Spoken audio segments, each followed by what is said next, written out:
Thank you for joining us today. My name is Regina Celestin Williams, and I'm the Executive Director of SV at Home. And welcome to our deep dive series. And today we're talking about affordable housing finance. We're hopeful that during this deep dive series that we're able to create a space where we can share knowledge and understanding, information that we have about the topics that you all select, and that we can create enough space to answer lots of questions and continue to broaden our understanding around affordable housing so that we can build enough for everyone who lives in this valley. So with that, I'm going to move to a land acknowledgement. So before we begin, we like to acknowledge the traditional, ancestral, unceded territory of the indigenous peoples of the Ohlone Muwekma, Ramaytush Ohlone, Tamian Nation, and Amamutsin, on which we are learning, working, and organizing today. We are committed to honoring and making visible the indigenous people and tribes that were intentionally displaced from their land and who remain here in Silicon Valley and are a part of our community. So thank you. I guess, I want to just share that I'm very excited to share this knowledge so that we all can be more effective advocates. But it is challenging in this particular setting where we're all virtual and Zoom. And so I encourage you to drop questions in the chat, to raise your hand if you have questions. We're going to try to go a little bit deeper on these topics today and provide a little bit more clarity around how we finance affordable housing in California, in the Bay Area, in Santa Clara County. So we're going to be talking about the complexity of financing 100% affordable housing. And I want to be clear about that. We know that there are many solutions to this housing affordability crisis, but we're going to be kind of talking about in this limited time we have together those projects and developments that are 100% affordable housing. And so we'll talk about what that means, but those that are serving low-income households. Tax credits, because of that, we're going to be focused on the low-income housing tax credit quite a bit, because they are the primary way that we build housing for low-income households. And so we're going to try to discuss the implications of that, what it means to be so heavily reliant on this one source of funding to build the housing that we need for folks to not be displaced from this area. We want to talk a little bit about how location plays into that. Of course, in many different communities all throughout our cities and our neighborhoods, we want to see more housing built. How do developers make those hard decisions about where to locate this much needed resource? Then we're going to touch on, what happens before you as an advocate might actually see and learn about these communities that are being developed. So we're hoping to kind of give you a little bit of a look behind the veil or earlier in the process so that you can have a good understanding of how some of the decisions are made before we have the opportunity to make decisions as a part of the public. And then we want to talk about local engagement. What are the constraints? What are the opportunities? How do we get more engaged? How do we utilize the people power that we have as advocates to see the change that we need for our communities? We're going to try to use a case study throughout this training today to give a little bit of a more tangible nature to what we're talking about, so it doesn't feel all of like an academic exercise. But we have changed the names and the location of the particular project that we're using as a case study to protect the innocent. So we have done that, but we're gonna, as you see throughout the presentation, highlight lots of beautiful communities throughout the portfolio in Santa Clara County, but we are going to be talking about a particular project just so that we can hone in on some real world challenges and opportunities and how this, not everything is theoretical. Next slide, please. So we're talking about the low-income housing tax credit program. Now, this is really an introduction with the hope of giving a little bit of a foundation on how this program works as the private industry, using the private industry and private market to incentivize production of a public good, which is housing, and specifically housing for low-income households. So this is really an attempt for the federal government to say, you know what, housing is primarily market driven. You know, there's supply and demand. The market is not doing a good enough job of providing affordable housing that's affordable for low-income households. How can we change that? How do we incentivize without coming in and providing our own publicly produced housing? How do we incentivize the market that knows how to generate and build housing to do what we want them to do and provide this public good? And so with the Tax Reform Act of 1986, the Internal Revenue Code Section 42 was created, which is the low-income housing tax credit program. So if you go to Internal Revenue Code Section 42, it's all about the low-income housing tax credit program. What that means is, one, this is not a program that's created under HUD, or Housing and Urban Development at the federal government. It is an IRS program. That's where it lives. That's where it's regulated. And so as such, it's more stable than a program that we have to annually advocate for federal appropriations.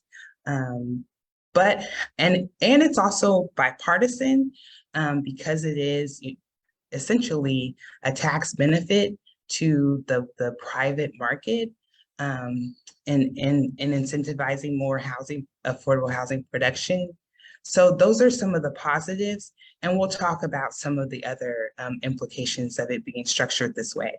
But we wanted to be clear, it is regulated by and lives within the IRS, which makes it very interesting because it's really it's driven by regulation and not by, creating a program and saying, this is how you should operate this program. It's, if you do not operate this program in these confines, we will come after you, which is kind of how the IRS works. So next slide, please. The other thing we wanted to do is make sure that we are clear about what we mean when we say low-income housing. Again, there's a range of need, and we want to be very explicit on what we mean. And so these are some of the income levels for a family of 4 in Santa Clara County. If you might hear these terms often, extremely low income, that is referring to a household that is at 30% of area median income or below.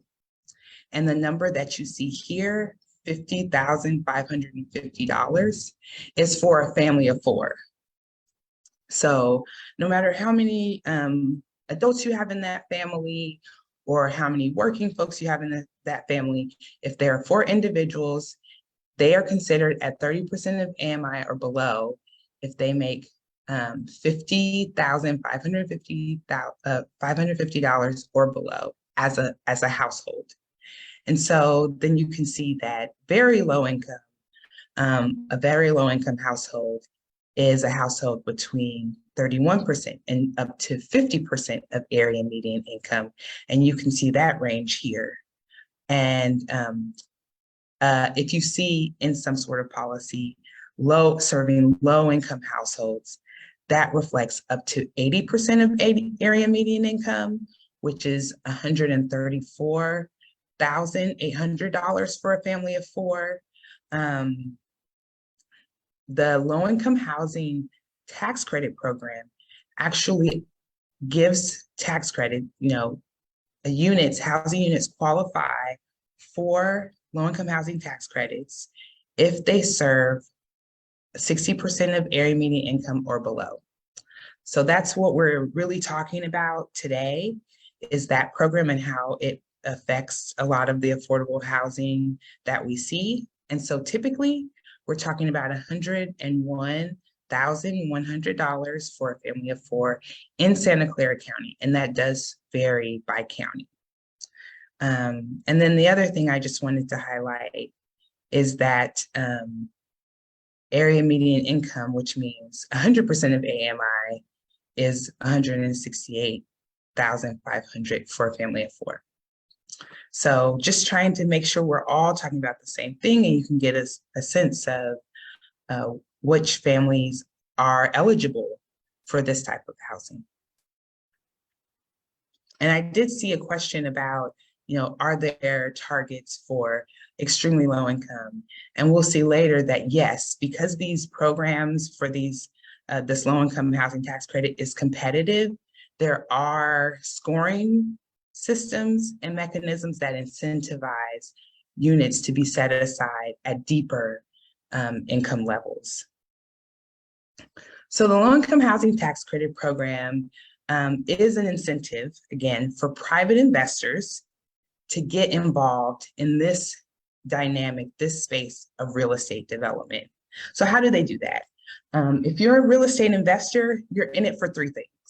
You're in it either for appreciation, which is when you purchase a property, you hold it for a period of time, let's call it 10 years, and then you sell it after holding it for 10 years. And the hope is that that property has appreciated over those 10 years, that you sell it for more than whatever you paid to purchase it on day one. So that's one benefit of owning and investing in real estate. Another benefit are tax benefits. Those tax benefits are things like depreciation. If you own your own home, which I know is a rarity in Silicon Valley, but if you do, you may know a little bit about depreciation. But depreciation is essentially a way of accounting for the wear and tear of an asset over time. And then tax credits. Tax credits are, depreciation is a tax deferral. Tax credits are dollar for dollar discount on what you owe to the federal government in taxes. So there are tax benefits for owning and investing in real estate. And then cash flow. That's sort of the way that we think about real estate investments. We think that, if you own a rental property, you charge someone a rent, so you have revenues coming in, but there's also, operating expenses, like any staff you have to pay, or any utilities that have to be paid, maintenance, upkeep, that sort of thing. And so if your revenues are greater than your operating expenses, then you have cash flow. And you may have cash flow on a regular basis every year. So those are really the three benefits and reasons why anyone would invest in real estate, and how they sort of could visualize owning that asset and profiting off of that asset. So again, this is the federal government using these sort of like market dynamics to encourage real estate investors who would typically not build affordable housing to get into this business. So who is that investor who may be interested in receiving a low-income housing tax credit and thus being a part of building more affordable housing for our communities? Well, the investor is typically a corporation that has tax liability and has passive tax liability. So those investors may look like large banks, like Bank of America or Wells Fargo. Those are the traditional investors, JP Morgan Chase, Morgan Stanley, folks who have a considerable amount of tax liability that they're looking to offset with this tax credit program. And then we have what are called syndicators. Syndicators are essentially like middle people. They are organizations or companies that are working with the tax credit investor, someone who's looking for a tax credit to reduce their federal obligation to pay taxes. And then they will match that investor with a development that will generate those tax credits. And we'll talk more about how that works later, but we just sort of wanted you to understand that a syndicator like Redstone or Merit Capital or NEF, which is NEF or Enterprise Communities, they all have syndicators, and their roles are to talk to investors and say, oh, great, we will find projects for you to invest in so that you can get tax benefits, so that we can fund more affordable housing. So they're just playing that like connector role. Now, the developer is who you typically see. That might be the person or the company, and it could be a nonprofit or a for-profit that's representing the project.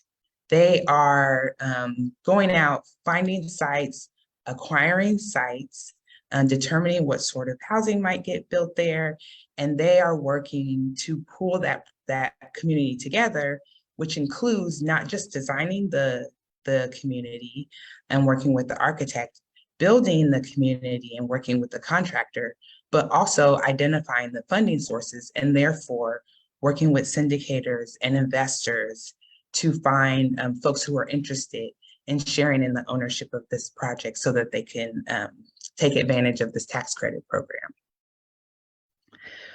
The last thing I'll say is that syndicators are optional because there are large banks that are direct investors. So they don't need to use a syndicator to place their equity and receive tax credits. They do it themselves. They have a department in their large banking operation that does it themselves.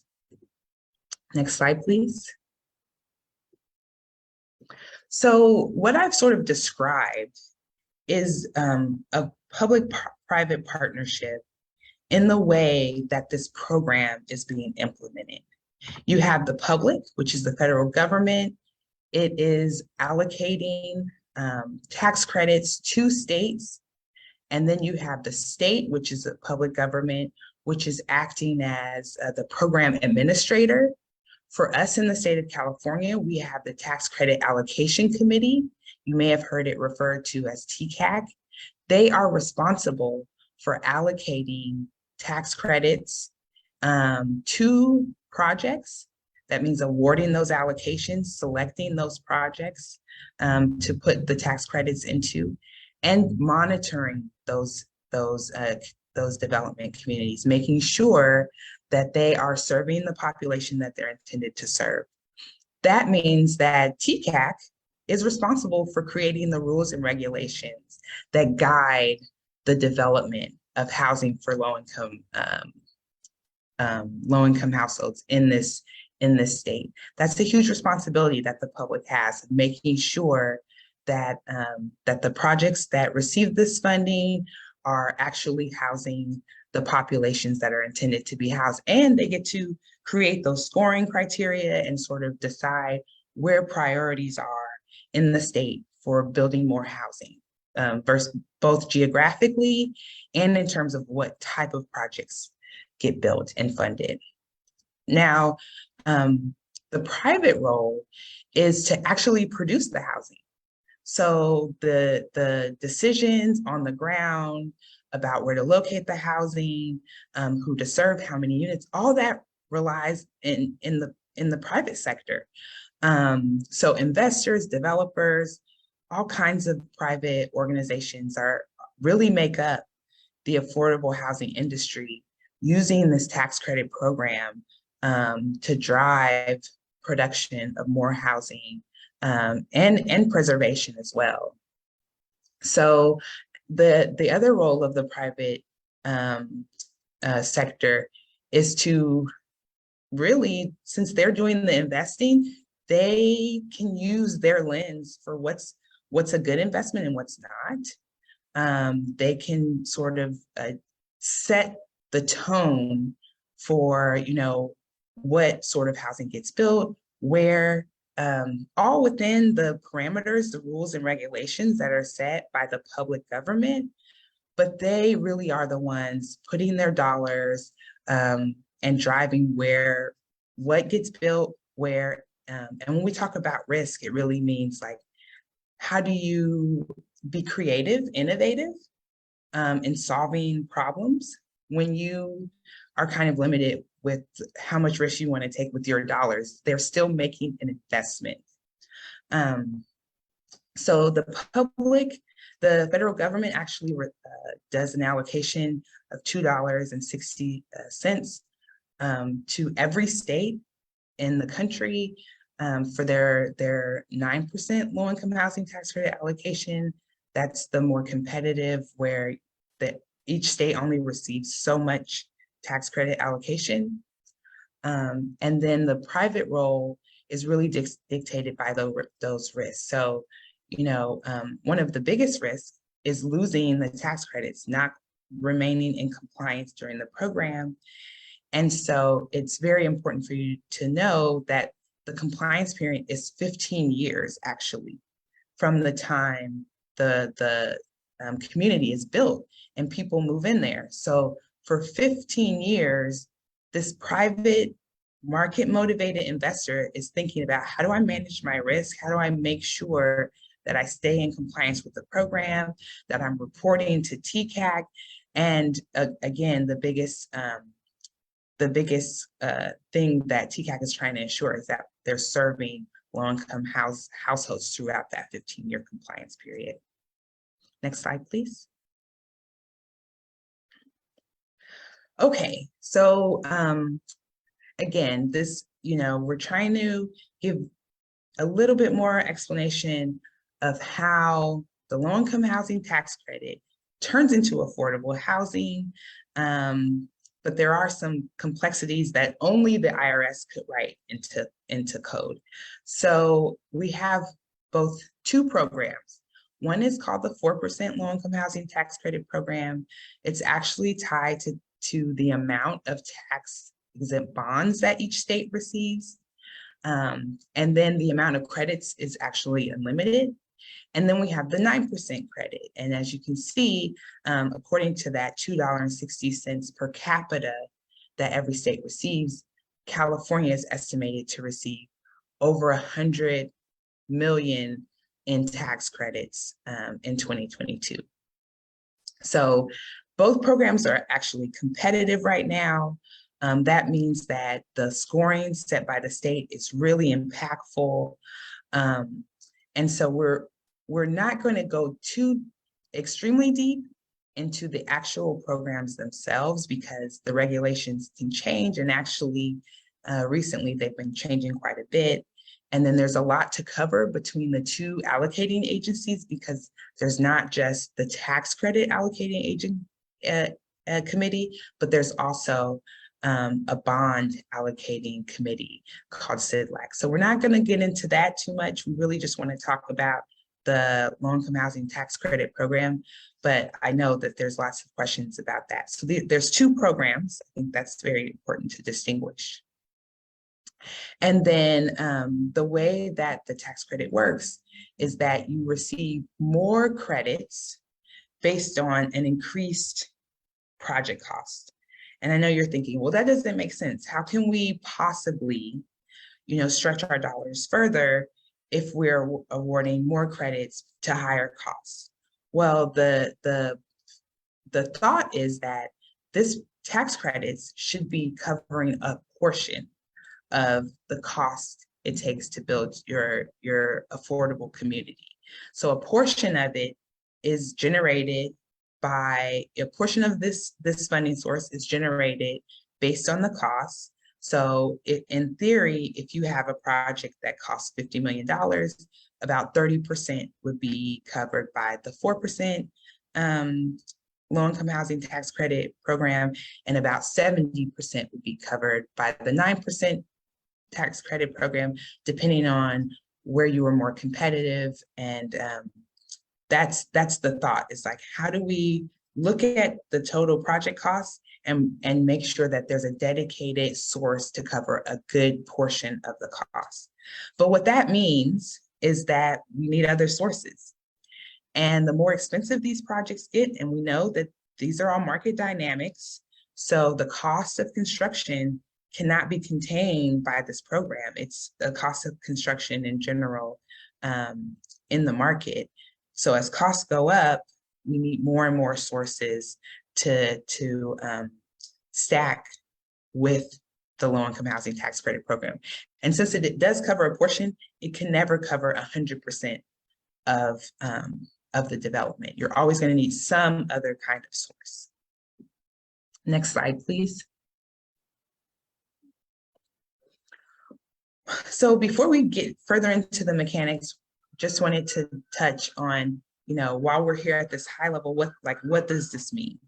We have market forces being incentivized to come and do some public good.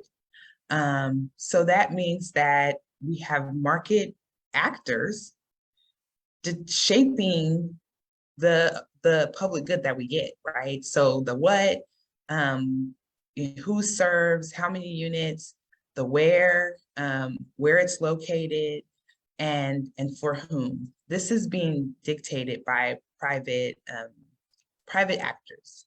They can be nonprofit, of course, and there are a lot of nonprofits involved in this space, but they're still private actors. And then there is still this investor role that's partnered with the developers who may be very mission oriented, but the investors are coming in and they're creating a little bit of an environment of kind of monitoring risk and expecting consistency, predictability, those sorts of things within this framework of receiving the tax credits that they're looking for as an investment. And then there's also a competitive environment, right? So if I'm a developer and I'm out here looking for how can I build more affordable housing in my community, I'm also very thoughtful of whether or not the community that I create is going to actually be able to compete against other projects being proposed in other parts of the state, and how it can compete. How predictable is it that I will get awarded low-income housing tax credits? So that's always in the back of my mind. Like I'm identifying this development, I'm working on it. How competitive is it? Is it going to meet these rules and regulations, and more importantly, scoring, so that the development could actually get built and it can become realized and people can move in and live there? Next slide, please. Okay, so here comes our case study. We thought it would be super helpful if, based on past experience, we shared a little bit more detail and actual real numbers from a project that we have worked on in the past. And so I'd like you to think about this community called the Richmond Station Apartments. It is located in a very transit-rich location. Picture, the city of Richmond right near the BART station, like a quarter mile to the BART station and the Amtrak station. So very accessible to public transit, and a place that's very vulnerable to displacement and gentrification and the high costs of the Bay Area. And so this particular development is looking to not only provide an option that is taking advantage of the transit very close to its location, but also trying to meet the needs of our unhoused neighbors that we see becoming more and more vulnerable in our community. Next slide, please. So this particular community has a total development cost of $70 million. It is 135 units of studios and 1 bedrooms. And this is permanent housing for individuals and households in this community of studios and 1 bedrooms in a very central location. So the cost is $70 million. The project actually started construction in 2019. So these are relevant numbers. And so I just wanted to explain a little bit about how the tax credit program works. This particular example is a 4% tax credit deal. And so what you'll see is that you take your total development costs, and then you try to determine how much is eligible, how much of its cost is eligible to generate low-income housing tax credits. And so here we see that $4 million of the development costs are not eligible. Those costs are very specified in the regulations, but there are some costs that just don't qualify. And then the eligible cost is the majority of the cost of the project, $66 million. The credit rate for the 4% tax credit has traditionally floated. And so, and I actually cannot remember if it was fixed at 4% yet through legislation. So at this point, when this project broke ground in 2019, the credit rate for the 4% tax credit was actually 3.27%. So what you do, in order to figure out how many tax credits you have to sell, you multiply your credit rate by your eligible costs, and you get the annual tax credit that this development, when built, will generate. So it's not based on how much housing you're providing. It's not based on what kind of population you're serving. It's solely operating on the understanding of costs. I think that's very interesting. So you take this credit, you multiply it by the cost, and you get your annual credit. Now, the low-income housing tax credit is actually a program where the investor receives the tax benefit over 10 years. So there are 10 years of receiving the credits. And every year, in this particular instance, the investor would receive $2.158 million in tax credits. So again, think of who this is that would need this much tax write-off, right? Big corporations. And annually, they would receive over $2 million of a tax credit to offset their federal tax liability. And over 10 years, they would receive $21,582,000 of tax write-offs for investing in this community. Now, they're going to actually get look for more return, because by being involved in this development of this particular community, they also want to return. Because they're taking risks, they're waiting for some of the money to flow to them over 10 years. They're, staffing, understanding how to choose and select which community to invest in. And so they're not going to pay $21,582,000 for the tax credits. Otherwise, there's not as much value to them to do this. They can just pay the taxes. They're actually going to pay less than $1. So in this particular instance, they paid about 93 cents, and the equity that they put into to fund the project ends up being $20 million. Next slide, please. So another interesting dynamic is, because the investor is looking to receive all of the tax write-offs for putting $20 million into this deal, they need to be a part of the ownership structure. So what that means is you have an investor. The investor puts their dollars into, and I'm on the right side of this graph, into the bank investment fund. And they're going to be 99.9% of the limited partnership that owns the actual community that's developed. The developer, the one that we see that we're interacting with, the one that's doing the work of working with the city to get the project entitled, working with all of the different funding agencies to get funding allocated, deciding where the housing is, how many units, they actually are the managing general partner, meaning they can make all of these decisions. But in terms of ownership, they're only 0.01% owner. That is so that none of the tax benefits flow to the developer and all of the tax benefits flow to the investor. And again, they want all the tax benefits so that they can put in their $20 million. That's what they're paying for. Next slide, please.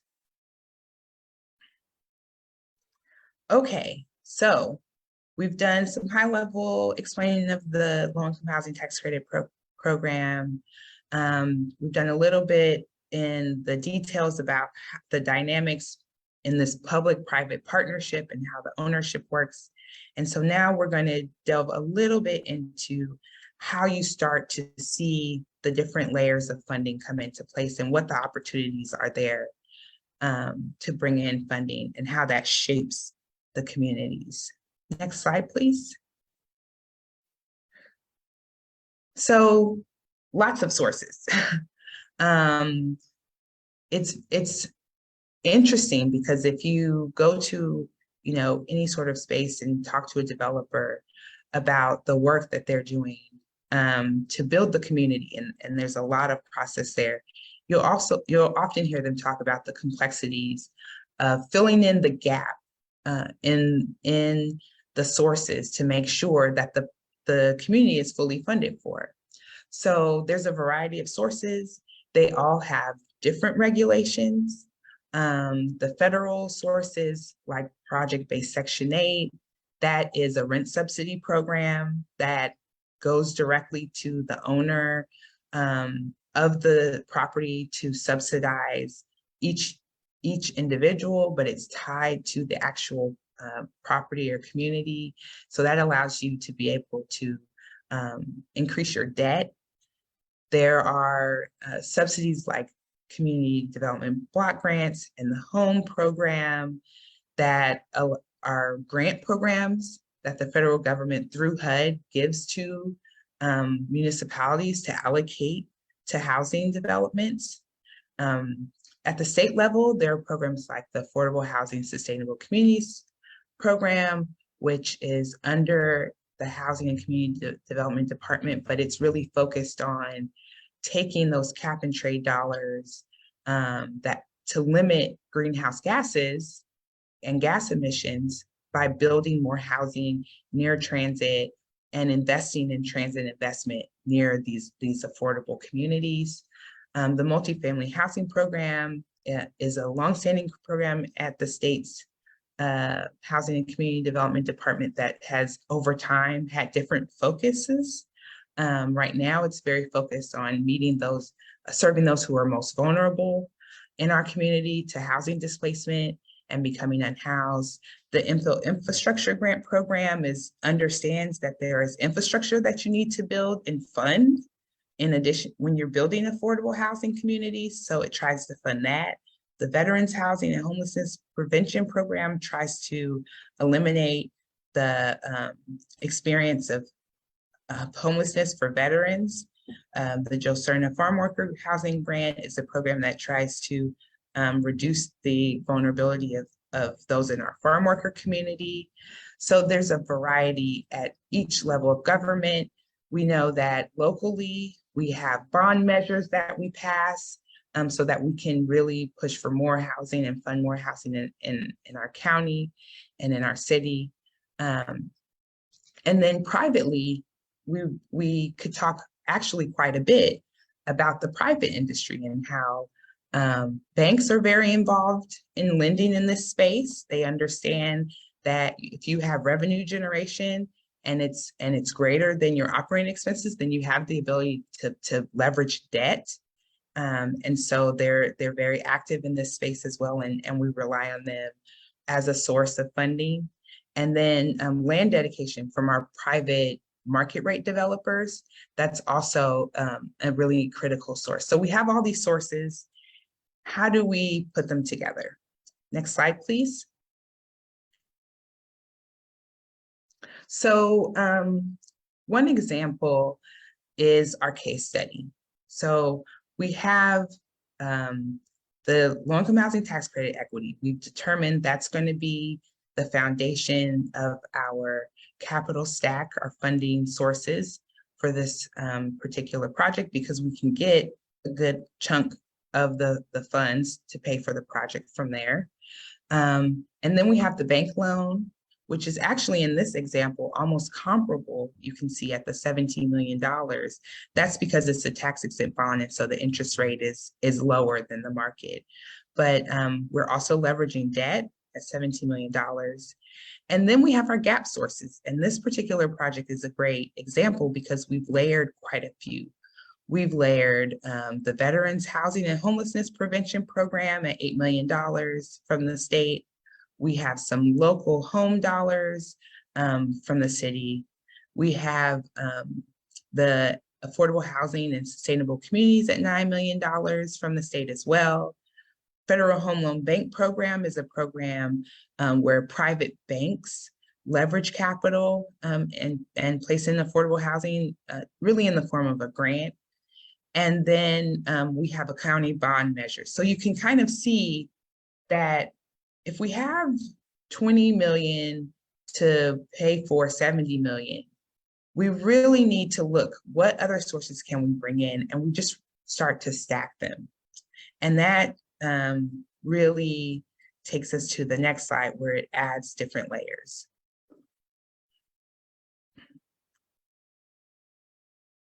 So I got a really good question that I can kind of see about, like, does it always take that many sources? The answer is more and more so it takes that many sources, because an investor is not going to pay more than what the market dictates for the tax credit. So if you saw on that previous slide, and you can't really shape how many tax credits are being generated by your development that you're proposing. So you look at your site, you think about where you're going to build, you look at the cost, you understand how many tax credits you can generate, and then you look at the market. What are investors paying for that tax credit? Are they paying 93 cents? Are they paying 95? Are they paying 89 cents? And then you know how much equity you can get from this market. It's very much market dynamics, and the market fluctuates, but no investor is going to go outside of where the market is. They do expect a return. So, and then I could talk about the Community Reinvestment Act, but I'm not going to do that. So I think this, I'm going to just talk about this slide, and then we're going to go in a different direction with the rest of the conversation. But I really wanted to show you how the unit mix could be affected by using all of those different sources. So we have 135 units, a mix of studios and 1 bedrooms, mostly studios, 1 staff unit that isn't restricted, so that we have some staff living on site. And what you can see is that there's a certain percentage of the units that we've committed to a different funding source. VASH is also serving veterans. It's similar to Section 8. It's a project-based rent subsidy. And we were able to match that with the units that were committed to serving the veteran population to receive the VHHP funds. So you can kind of see, okay, how many veterans units are there that are going to serve that population? They're the only ones eligible for the VASH subsidy, and they're the ones that are allowing us to get $8 million from the VHHP program. And then you can see that there are Section 8 units. Those units are serving the folks who are vulnerable to homelessness that are tied to the local bond measure from the county. So we have a local bond measure. It's incentivizing us to serve folks who are vulnerable to homelessness. That means that they absolutely need a rent subsidy like Section 8 to subsidize their rent, because they may have other disabling conditions that prevent them from paying the rents that we need to charge to operate this particular development. So, and then there's some that don't have any, and there's only 25 that don't have any subsidy, and allows us to market those in a slightly different way. So this allows you to kind of see the layering that happens, the strategy when you're applying for different funding sources, committing to how many units will be dedicated to serving the population that funding sources is committed to serving. So with that, I will turn it over to Allison. Thank you so much, Regina. That was great. As I'm Allison Singalani, I'm the Policy and Research Senior Associate for SV at Home. So I'm going to talk a little bit, we're going to look here at where some different key finance points fit into the development process. So the kind of stair-step portion of this graphic lay out the development process in 5 different stages, which is admittedly a little bit of an oversimplification. But you'll notice that there are 3 key points for financing in the bubbles there, beginning with pre-development financing. So those are going to be the costs incurred to control the land, the initial early community engagement, and putting the project together before the development is ready to enter the entitlement process. So this is really before the development is visible in the public process. The developer is working to make sure that they have a project that's aligned with the city's policies and goals. It meets the needs of the population that they're hoping to serve. It can get public support, and it will be eligible for financing. So the developer at this point, you can see, has already invested quite a bit of money and quite a bit of time and effort into the process before you're ever going to hear about this. So at this point, there's a lot of risk without a lot of certainty that the project will move forward. So when Regina is talking a little bit about caution and investors being cautious, this really kind of is a spot where you see folks making safe choices that they feel pretty confident are going to achieve funding. So the next step here of financing is going to be construction financing. So once the development has been entitled, so it's received its preliminary approvals from the city, this is where that big stack starts to get bigger and bigger as the developer is putting together the different sources of financing that are going to reach the total amount they need to get shovels in the ground and really begin to build this out over the course of a year, a few years, generally multiple years. This is a lengthy process. Once the construction is complete and the development is leased up, then the developer is going to look to transition to permanent financing. So at this point, the construction financing will be paid off. Permanent financing will cover the ongoing operations, the costs that the development incurs as it goes on and continues on through the periods of operation. So taking into consideration how that financing is assembled and how each financing program is intended to meet the needs of a certain population or to meet a certain policy priority, and how much of that has to be designed into the development in order to qualify for the financing sources that it's going to need. There's a lot that's really pretty baked in by the time a development becomes publicly visible. So Regina's slide showing the unit mix in the case study development was a great example of that. So one of the populations that the developer wanted to serve was veterans. So they applied for a funding source intended to serve veterans' needs. And that resulted in a certain number of the units being set aside for veterans. In addition to population served, this is also really important in terms of the mix of affordability, whether the development is able to provide supportive services, the number of units that need to be included in order to be financially feasible, some of the other criteria that cities often ask for, like parking or community space or ground floor retail. And this is where we can begin to get into some difficulty if cities or communities are asking for things like, we want your 6-story project to become a 5-story project. That reduces the number of units and that changes the eligibility for financing. It may no longer become eligible at that point. So you can see some other considerations here. Because funding sources have expectations for timelines, this is where we can get in trouble if cities are taking a really long time to move through the approval process. It can put some of those funding sources at risk. And this is, I know Matthew will address this a little bit in a few minutes. This is where streamlining bills become incredibly important, making sure that the developments that have spent so much time in preparing to move forward and assembling all of this, creating a great project and supporting the sources of financing, streamlining can really make a big difference in whether or not those are able to move forward. So we're going to talk a little bit about site selection, because that's one more piece that has to really align for the project in order for it to be financially feasible, or in order for it to qualify for certain types of funding. So some developers specialize in a particular type of site and others work more flexibly, but there's kind of four major groupings of strategies. One is a targeted location. So the developer looks for sites in specific areas to leverage funding or access certain amenities.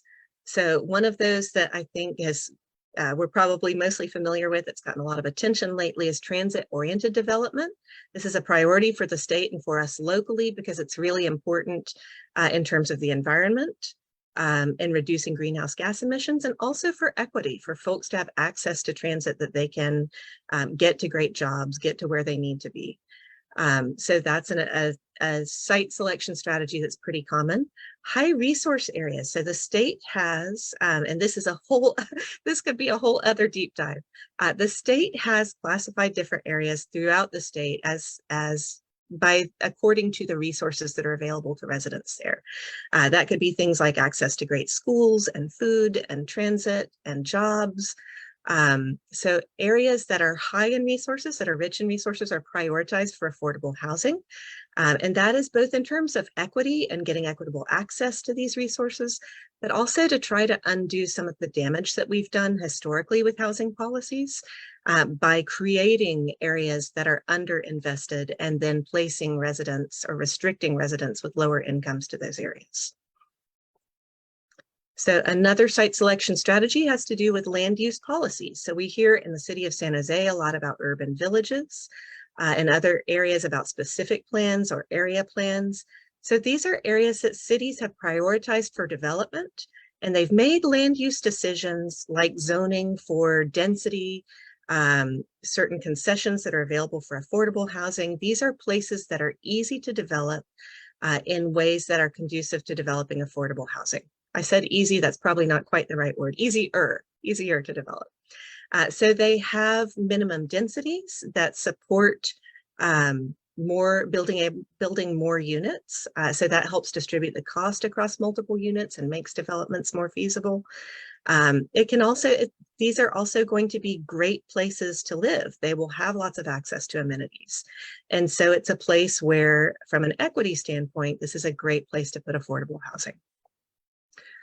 Another site selection strategy is site opportunity. This could be surplus land, like land that the VTA has been a great partner lately in identifying land that's surface parking lot that could be repurposed to hold possibly parking, but also lots of affordable housing or mixed use communities.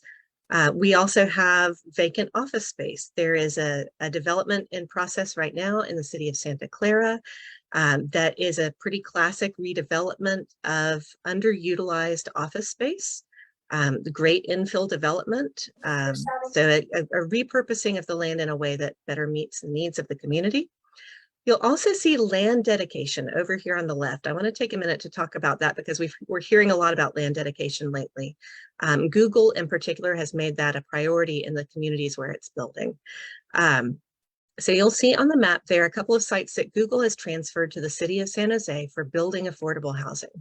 When cities create a plan area and they decide that they plan it to have 20% affordable housing, there's often an assumption that the developer is going to be the one that builds those units.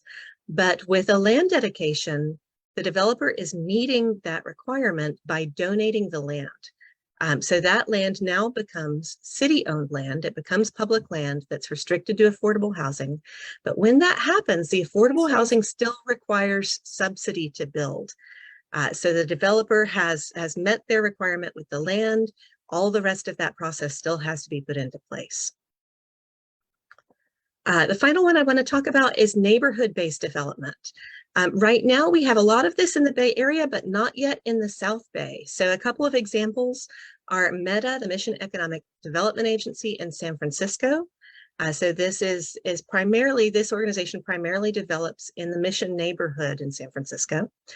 Or in the East Bay, we have IBALBC, the East Bay Asian Local Development Corporation, that works primarily in Oakland's Chinatown, but also in other areas in the East Bay.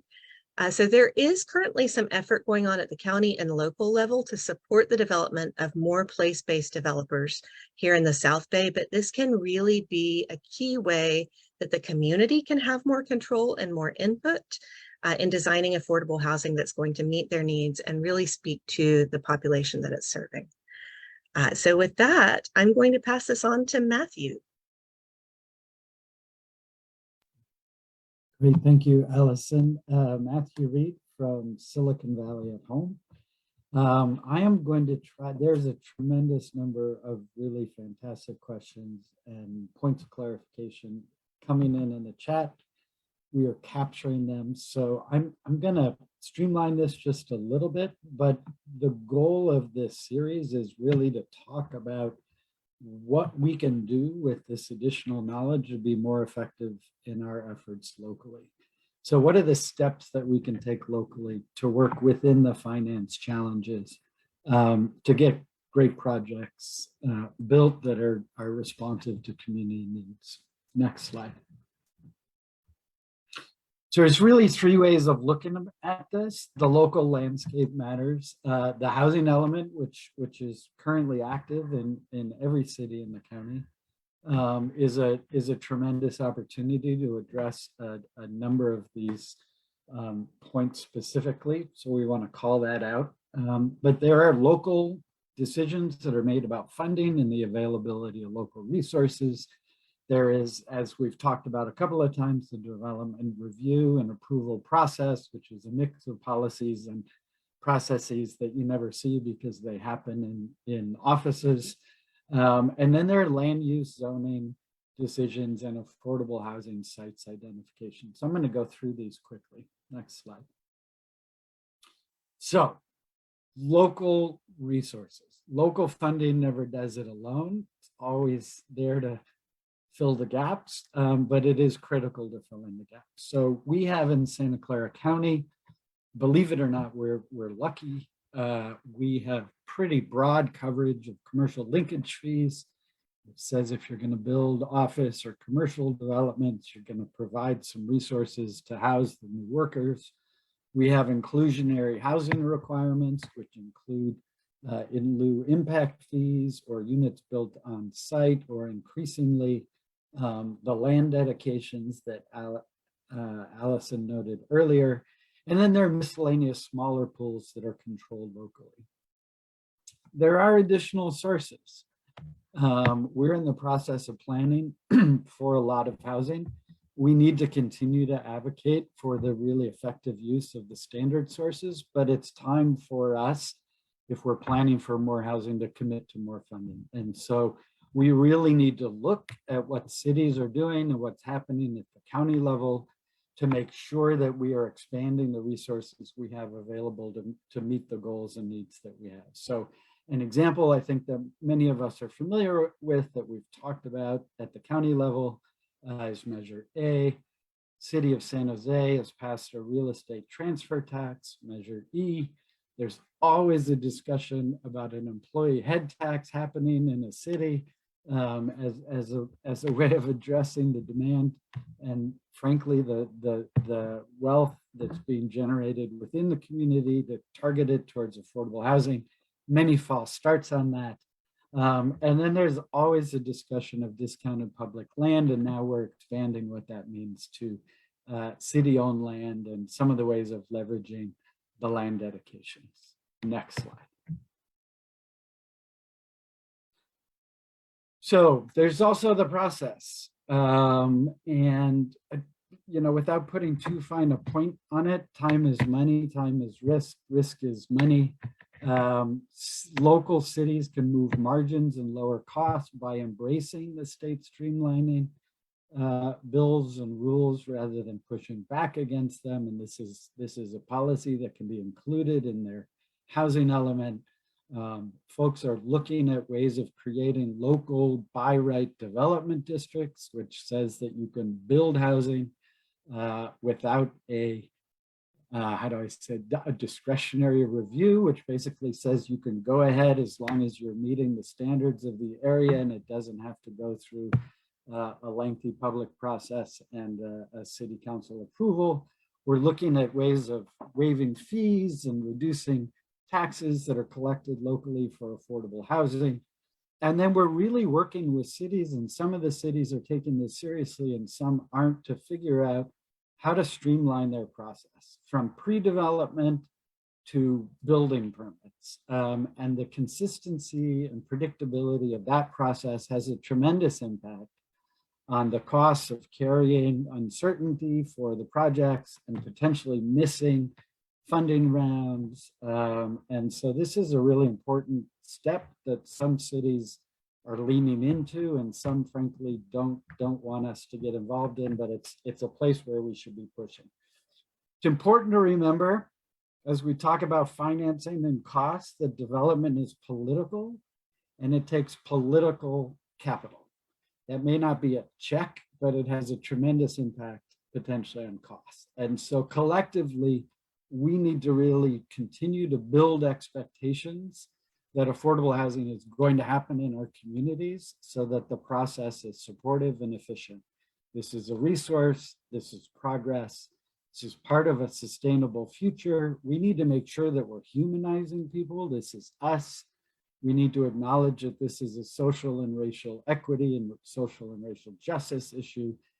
To the extent that we create the political capital to support these projects, a lot of the risks and costs can be reduced. Next slide.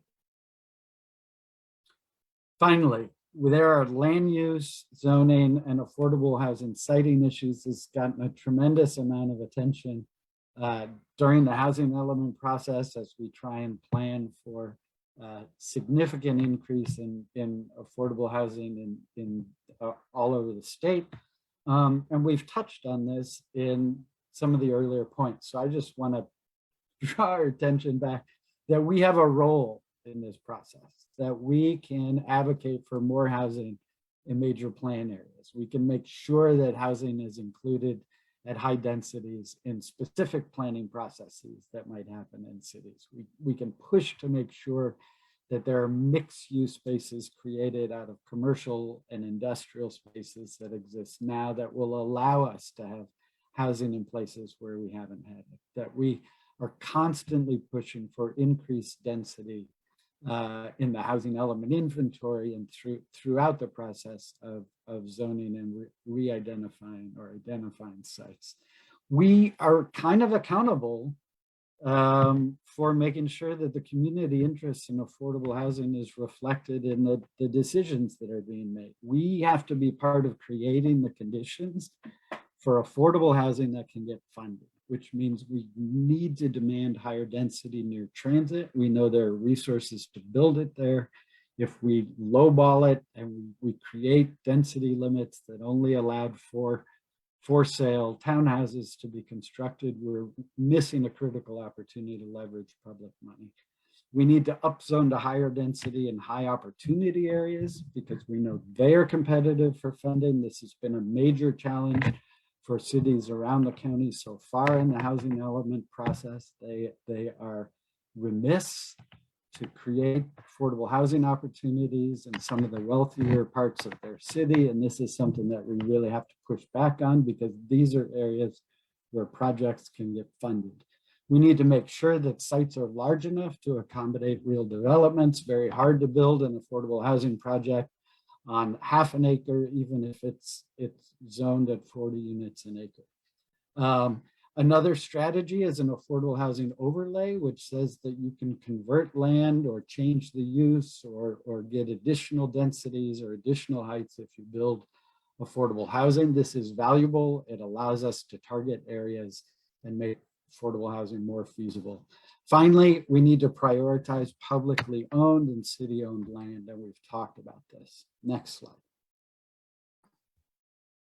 So our goal today, and we're going to probably get into a lot more of this in question and answer, but if I can get through this in a minute, we'll be in good shape.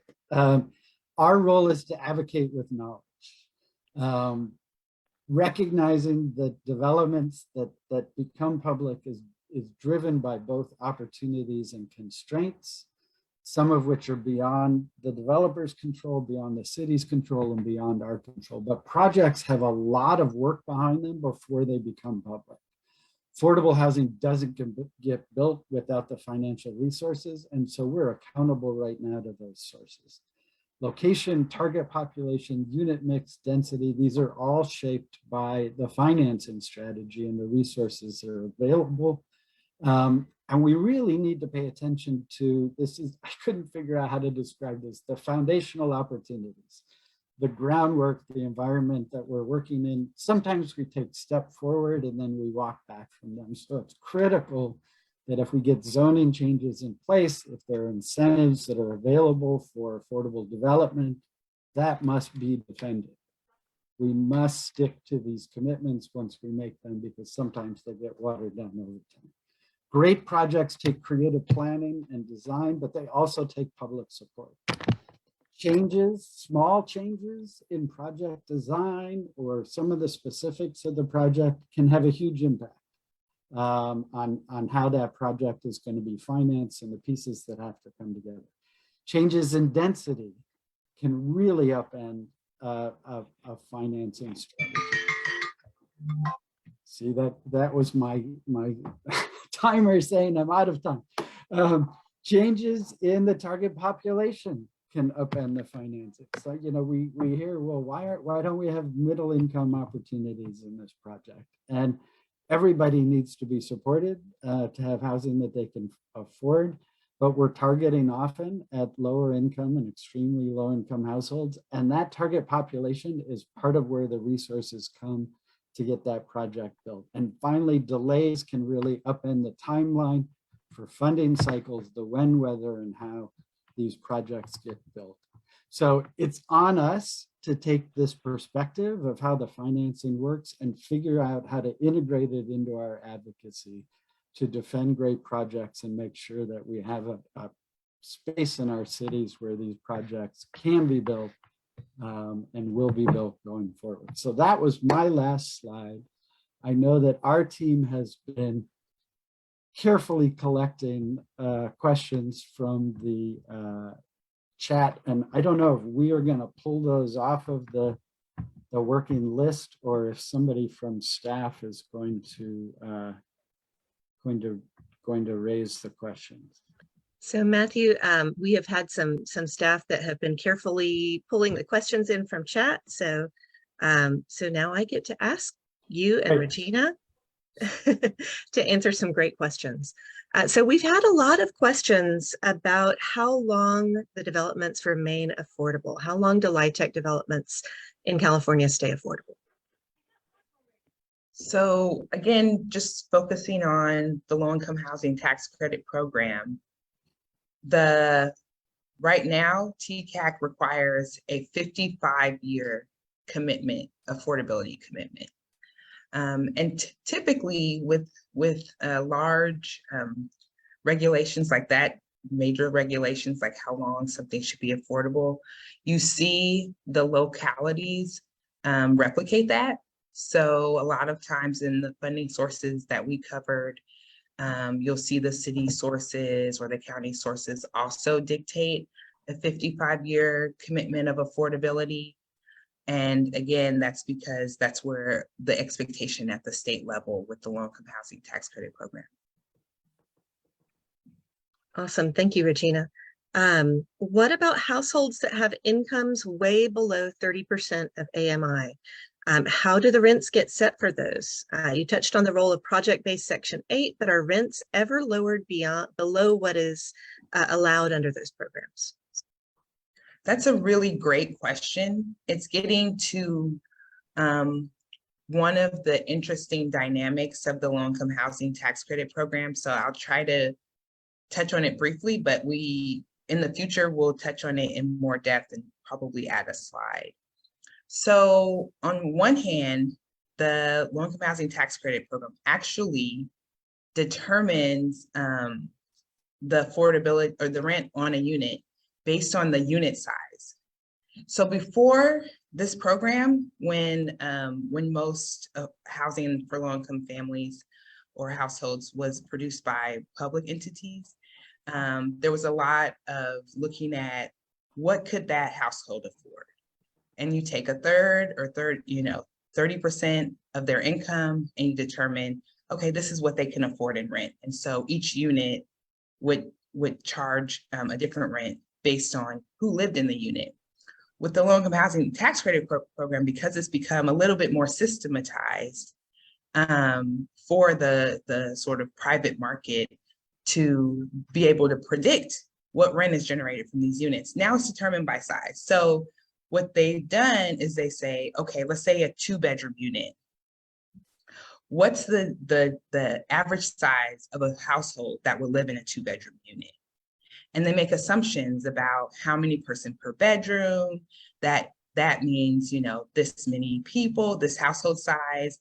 And then they take a look at a third of that household size, what they would make, right? So you take a 2-bedroom unit, you extrapolate how many, the average household size that would live in that unit.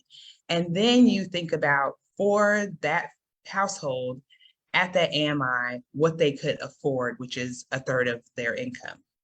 So that means that if you have a 2-bedroom family, a 2-bedroom unit that has a family of 3, the rent is the same if they're a family of 4. And so it can have limits in terms of, what AMI is serving, whether it's 30% or 50% or 60%. But the rate of the rent charge will be the same. It doesn't matter the household size based on the size of the actual unit. So that's an interesting change, because we've heard a lot about, well, what does it mean that I'm a household of 2, right? Maybe I'm a parent and a child. I have a 2-bedroom, and I'm in an affordable housing community, and the rent is much more than I can afford. That's because of that switch between how you determine the rent, so that it's more predictable what rent is going to be generated from a 2-bedroom, a 1-bedroom, a 3-bedroom apartment, than just looking at every household and what they make every time you lease that unit. Getting back to the question of folks who are below 30% of AMI, typically you do need a rent subsidy to attach to a unit like that. So the more vulnerable households are the ones between 30 and 50% of AMI, or even up to 60% of AMI, because they are the ones who their rent is dictated by the size of their unit, not by how much their household is making. Those households below 30% of AMI have a rent subsidy that is much more like what we saw in the past, because Section 8 works where, or VASH vouchers work where you look at that household's income and you say they're not going to pay any more than 30% of their income, and then the HUD source, that VASH voucher or that Section 8 voucher will make up the difference to get to the rent that's received by the affordable housing community. So those residents actually are less vulnerable if they are able to secure a unit that has that rent subsidy, because if they are on a fixed income and they just have $200 coming in every month, then their rent is going to be based on a third of that, and not what the actual rent is for the unit. And then the HUD source makes up the difference. I could just add one thing, Allison, in your slide on the area median income, I forget, it was $168,000. It was only a couple of years ago, it was 115, and it was the highest in the country. And so I'll just be honest, the the area median income for Santa Clara County is obscene. And there are tremendous number of folks who just are nowhere. We are not seeing 20% increases in our income every year. And so especially people on fixed incomes, if you are not lucky enough to get a unit with a Section 8 contract on it, you are in trouble because the rent is going up based on incomes that are just going through the roof. And so this is a real challenge. Just looking in the chat, it's absolutely why we have people in affordable housing that are paying significantly more than a third of their income for rent, particularly fixed income folks in older properties that were maybe structured to kind of cover at the time, but haven't been able to add the additional subsidies necessary to address the fact that incomes aren't going up as fast as the AMIs. So this is definitely a discussion we want to have. It is a tough nut to crack, but there are definitely some discussions happening at local levels and even at the state level about creating another category that would get deeper subsidies potentially, or figuring out ways of restructuring the budgets of projects to figure out how to make sure that people don't pay more than they can afford.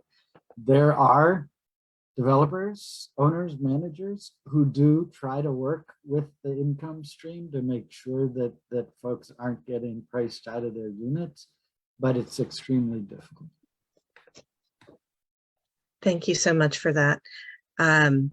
Another question, so both nonprofit developers and for-profit developers are part of the private sector that is building affordable housing. Would this process be the same for a nonprofit or a for-profit developer?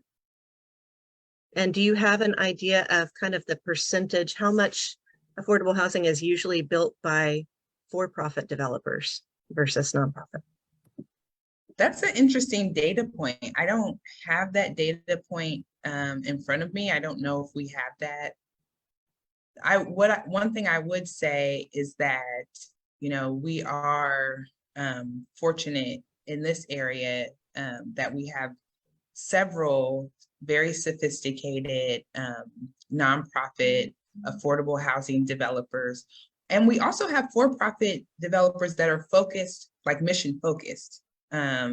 So I think that we have folks who have been doing this work for decades, and they understand not only the challenges of housing our residents, our neighbors in the very expensive Silicon Valley, but they also understand how these funding mechanisms work. I would say there's not a huge distinction between the two groups, other than nonprofits are absolutely mission driven. And so typically the nonprofit developers have a very clear mission of wanting to, produce more affordable housing or create communities that are sustainable, or, those sorts of mission that allows them to be laser focused in this work, and to also expand to support the work in different ways, understanding the policy dynamics, understanding other dynamics that come to play when we're talking about how can we influence the space and just do a better job of housing everyone. Thank you so much. I'm going to ask a question that's a little bit of an elephant in the room. Why do we do this way? Why not build public housing? So we have a question that's in reference to the Vienna model. We know that there are other countries in the world that have successfully done this through the public sector rather than the private sector. Why not us? Well, one thing I was saying, and I'll turn it to Matthew to answer the question, is that that's precisely the question that we hoped you left with today, is understanding a little bit more about how this works and how we could use a little bit more diversification about how we get housing built in this area. Matthew? I think that was a good answer. So to our credit, collectively, and some are carrying more water on this than others, that there is a very active discussion how do we do this differently in a way that gets us out of some of the traps? It all made sense when it looked like it made the money easier, but now we're stuck and lack the room for creativity. So I think the concept of social housing and some of the models in Asia and Europe are really valuable and very attractive to people. We still have a lot to work out about how that works in California, but I'm super confident that that is a discussion that is going to continue. But it's important to realize that it's not the only option. It's not the only way out of some of the constraints that we're experiencing. So there's a lot of work happening throughout the region about really stepping up support for other models, community land trusts, different kinds of cooperative models, smaller scale community development corporations that can do a different kind of producing units that are sustainably affordable over time, where the kind of locus of control is more in the community and less in the private sector. So it's a very active discussion. I don't think it's the elephant in the room. It's the, what is it? There's got to be another analogy. It is it's the ray of sunlight that is broadening what is visible to us in terms of options going forward. And I think we're all committed to exploring that. And this discussion wasn't to shut that off. This discussion today was really to help to explain how and why things are happening and working the way they are and what we can do within that system. And that doesn't mean that we stop pushing for expanding the options that are available to us. And the other thing I would add is that this discussion helps us to see that many folks in this space are doing the best they can with what we have, and using this particular program to stretch and reach and serve different kinds of populations, even when it wasn't really designed to do that. And the reason is because there's this equity that's a large chunk of the funding you could get, because someone I think asked earlier, like, why doesn't an investor step up and do all the funding? And I think the opposite of that question is, why not just say, I'm not going to prescribe to this funding source? But it really is a beneficial funding source, because it can bring equity from the private market and infuse it into these deals that are becoming not just more critical, but the costs are rising. Awesome. Thank you so much. Can I just much. add one more thing to whoop.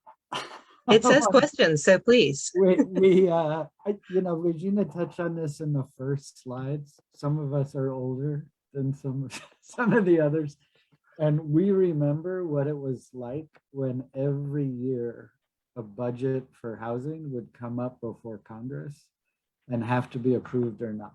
And there would be, huge stretches where we would see dramatic declines, like 40% drops in the amount of money available for affordable housing, and then a climb back. And it was every year, and it was painful, and it was a lot of uncertainty.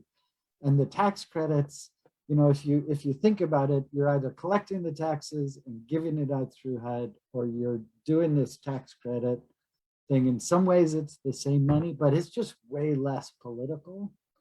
And so at the time it seemed brilliant. It was a major breakthrough, because the annual battle over resources for affordable housing was shifted. It was a tax expenditure rather than a budget allocation. It didn't have to show up as a budget line, but it has come with cost and complexity, and that has changed the landscape of who can produce affordable housing, who can be involved given the level of complexity, how many different sources you need. All of these are the sort of carryover impacts of what seemed like a real breakthrough at the time. Awesome, thank you. We have just a couple more minutes. Please don't go yet, because we have two more things for you. So one of them is, we would love to have you join us as a member. So at SB at Home, we believe everyone deserves a safe, stable, and affordable home.